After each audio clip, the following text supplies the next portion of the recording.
Christus is die lewe. Hoe sou jou lewe vandag lyk as jy net een fokus het?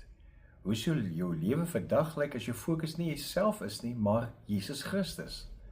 Hoor wat skrywe Paulus in Filippense 1 vers 21. Want om te lewe is vir my Christus en om te sterwe is vir my wins. Nou jy is in 'n wêreld waar mense hulle waarde meet aan besittings, aan prestasie, aan die volgende groot ervaring, bring Filippense 1 vers 21 'n radikaal bevrydende waarheid. Die lewe self is Christus. Nie sukses plus Christus nie, nie Christus plus erkenning nie, net Jesus Christus. Nou Paulus skryf hierdie woorde in 'n tronksituasie waar hy van bykans alle normale sekerhede en prestasies gestroop is.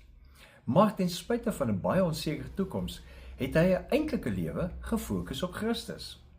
Wanneer Christus ons identiteit is, kan niks daardie identiteit steel nie. Wanneer Christus jou waardes is, dan is alle ander aardse waardes relatief. Jy het die grootste lewe rede om te lewe, Christus.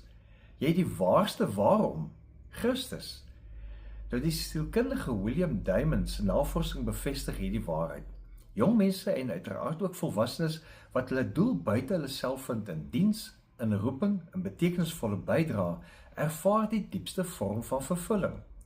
Dis presies wat Paulus leef.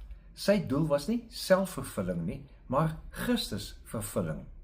Wanneer jy vandag leef asof Christus jou lewe is, wat dit tog is, word elke gewone oomblik heilig.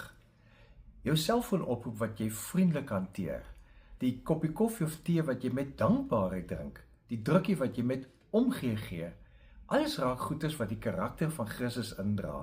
En so word sterwe nie 'n verlies nie, maar die betekenisvolle voltooiing van jou lewe wat reeds in hom begin het.